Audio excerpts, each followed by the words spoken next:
Halo Bray, kembali lagi di Gaptek.id dan tiba juga waktunya buat gua untuk bahas laptop yang satu ini, yaitu Asus ROG Zephyrus G14. Jadi hari ini juga bertepatan dengan launchingnya di Indonesia, jadi gue juga akan tayangin videonya hari ini dan mungkin banyak dari reviewer Indonesia juga lagi nayangin video review untuk ROG Zephyrus G14.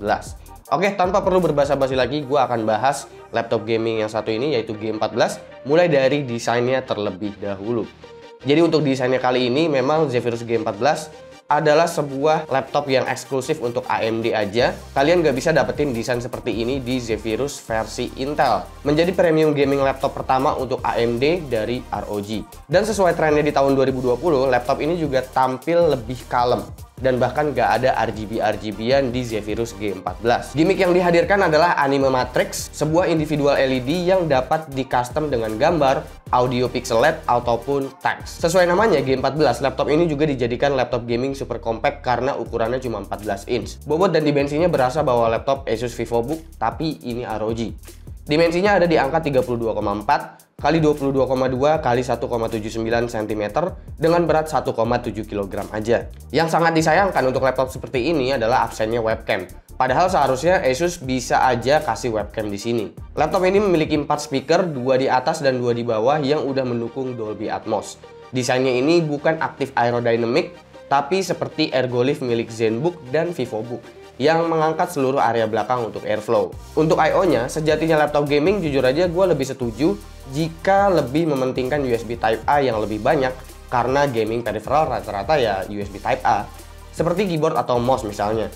Tapi justru di sini I/O-nya dikemas selayaknya Ultrabook, yang dimana jumlah USB Type-C cukup dominan dan card reader masih absen. Sungguh I/O yang cukup membingungkan buat gua.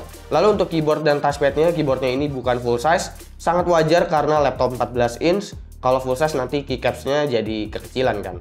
Menariknya travelnya masih cukup dalam untuk laptop tipis dan LED-nya ini cuma warna putih aja.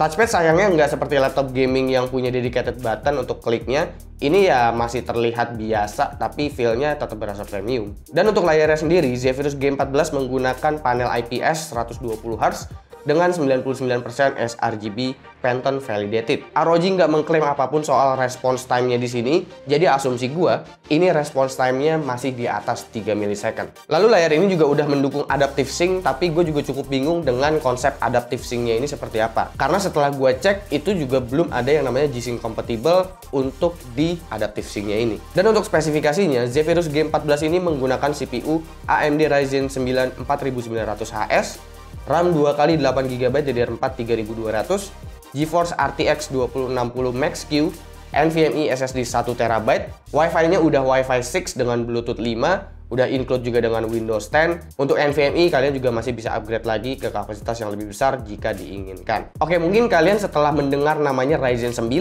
itu mungkin menganggapnya ini akan lebih kencang daripada Ryzen 7. Padahal sebenarnya seri HS itu adalah seri yang memiliki rating TDP yang sedikit lebih rendah daripada yang seri H. Jadi meskipun ini CPU high performance, yang dikejar sama AMD tetap efisiensinya. Seri HS ini memiliki rating TDP dengan base di 35 Watt. Dan ini configurable tergantung dari vendor laptopnya. Dengan konfigurasi TDP 35 Watt, Ryzen 9 4900HS bahkan bisa memiliki performance yang kurang lebih mirip-mirip dengan Ryzen 7 4800H. Yang dimana Ryzen 7 4800H itu memiliki rating TDP yang jauh lebih tinggi, yaitu di angka 45 Watt untuk rating base-nya ya. Jadi selain irit daya, Ryzen 9 4900HS tetap terlihat kencang. Dan karena rating TDP-nya ini rendah, otomatis CPU model seperti Ryzen 9 4900HS ini bisa dimasukin ke form factor yang laptopnya itu dimensinya kecil seperti Zephyrus G14. Yang dimana ukurannya ini cuma 14 inch saja. Dan untuk utilities di sini ada Armoury Crate seperti biasa. Pengaturan power profile tersedia mulai profile silent hingga turbo seperti biasanya. Tapi kali ini ada pengaturan manual curve juga. Manual curve ini tuning powernya sama seperti turbo, cuma beda di pengaturan fan speed aja yang bisa diatur lebih advance. Anime Matrix juga bisa diatur di Armoury Crate. Kalian dapat mengubah teks, font, dan ukuran font sesuai yang diinginkan, ataupun menambahkan gambar-gambar. Bisa juga custom dengan gambar GIF sendiri jika mau. Dan layernya ini nggak cuma satu, tapi bisa ditambah-tambahin jadi banyak. Dan untuk menguji performanya seperti biasa, kita akan mulai dari Cinebench R15 terlebih dahulu. Untuk profile turbo di sini skornya cukup konstan ada di angka 1700-an. Lalu di profile silent, itu menggunakan profile silent nampaknya nggak membuat CPU ini jadi kelihatan pelan karena masih bisa dapetin skor di 1500-an. Lalu untuk performance GPU-nya di benchmark Synthetic ini seperti biasa kita mulai dari 3D Mark terlebih dahulu. Untuk 3D Mark Firestrike itu di turbo itu bisa dapat di skor 15 ribuan untuk grafik skornya. RTX 2060 Max-Q memang di set di angka 65 watt sehingga memang bukan kelas 2060 yang super kencang. Tapi salut dengan ROG bisa nge-package GPU ini di dalam laptop 14 inch. Gue juga akan ngecek suhu CPU dan GPU-nya ketika ini lagi load bareng, dan gue akan ngecek lewat HW Info langsung melalui log filenya. Gue memberikan log dari HW Info ketika menjalankan game dengan profile turbo. Saat menjalankan Dota 2, suhu CPU berada di angka rata-rata itu di angka 87 dan GPU ada di angka 74 maksimalnya. Tentu ini suhu yang aman ketika CPU dan GPU load bersamaan. Dan bahkan bisa dilihat di situ kalau clock CPU-nya masih konstan di angka 4,2 GHz. Sistem pendingin dari Zephyrus G14 terlihat di sini bahwa cooling kelasnya ROG memang dibuat lebih serius dari kelasnya Tough Gaming. Jumlah heat pipe yang digunakan lebih banyak dan seluruh exhaust ada 4 dengan heatsink fin pada masing-masing exhaustnya. Ini juga membuat area keyboard jadi nggak panas meskipun suhu komponen pastinya cenderung tinggi karena hawa panasnya ya cepat terbuang. Gue juga melakukan pengujian untuk rendering video di Adobe Premiere Pro dengan project yang dikasih sama Anjas Maradita. Jadi ini projectnya RAW-nya adalah 4K XAVCS berdurasi 2 menit 30 detik, dirender ke YouTube H264 1080p. Dalam profile turbo ini selesai dalam waktu 1 menit 24 detik, saat menggunakan profile silent selesai dalam waktu 1 menit 32 detik. Nampaknya profile silent di sini tetap efisien meskipun sedikit lambat mengingat suhu CPU yang akan jauh lebih adem tadi.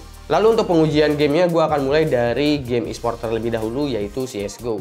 Untuk CSGO di sini menggunakan setting very low 1080p dengan profile turbo rata-rata FPS-nya di 230. Lalu di profile silent, rata-rata FPS-nya ada di angka 216. Ini udah jelas ketahuan ya kalau misalkan kita menggunakan layar 120Hz, itu udah pasti bisa lewat untuk FPS-nya.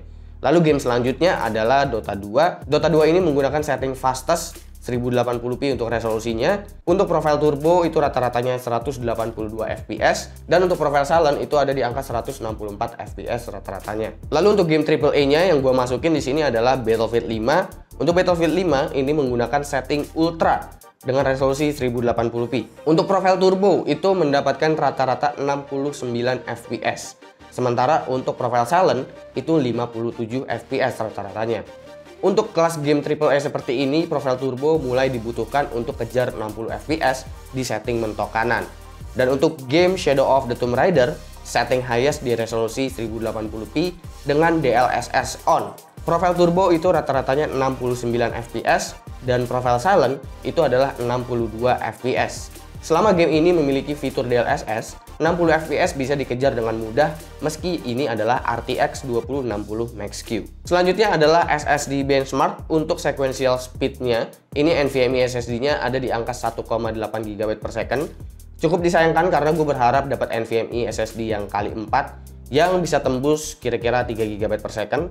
Tapi nggak apa-apa karena ini tetap jauh lebih kencang daripada hard disk ataupun SSD SATA. Lalu yang terakhir ini adalah baterai dan juga power. Baterainya sendiri ini daya tahannya bisa bertahan hingga 9 jam apabila kalian browsing-browsing menggunakan Google Chrome dengan WiFi aktif tentunya, karena ini memang APU Vega-nya masih bisa aktif, jadi bisa membuat laptop ini baterainya jadi seirit itu. Lalu untuk power adapternya sendiri ada di angka 180 watt. Ukurannya nggak begitu besar, bahkan ukurannya termasuk kecil untuk ukuran 180 watt, dan tentunya sangat direkomendasikan untuk menggunakan power adapter apabila kalian lagi main game gitu misalkan, atau kebutuhan-kebutuhan yang berat yang memanfaatkan GPU discrete. Dan sekarang kita masuk ke kesimpulan soal Zephyrus G14. Jadi sejauh ini gue merasa belum ada laptop dengan CPU AMD Ryzen yang sepremium dan se-eksklusif ini seperti Zephyrus G14. Ini laptop ngejual banget desain dan gimmicknya, nggak cuma gituan aja, performance juga tetap dijagain kencang sama ROG. Ada beberapa yang masih ngerasa ngebingungin kayak I/O-nya, lalu layar yang belum super premium meski akurasinya ini kualitas paling atas ya. Suhu yang terkadang tinggi jelas bisa gue wajarkan sih, karena form factor-nya ini sangat kecil.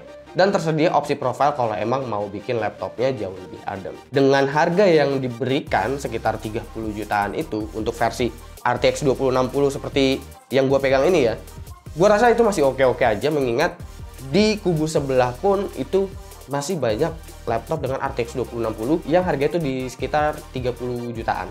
Dan itu kita belum mendapatkan CPU 8 core bahkan. Jadi gue rasa laptop ini sangat compact, ringan, enteng, kecil. Untuk dibawa kemana-mana juga pastinya lebih nyaman karena ngerasanya lebih compact. Jadi gue rasa laptop ini oke-oke aja, stylish dengan desainnya. Salut untuk ROG karena udah bisa bikin laptop secompact ini dengan spesifikasi yang setinggi ini. Kira-kira menurut kalian gimana? Coba komen di bawah dan kasih pendapat kalian masing-masing. Jangan lupa like, share, dan subscribe jika video ini menarik buat kalian. Follow sosial media gue kalau lu kepo sama apa yang ada di balik layar Gaptek. Gue Subki dan seperti biasa sampai jumpa di lain kesempatan.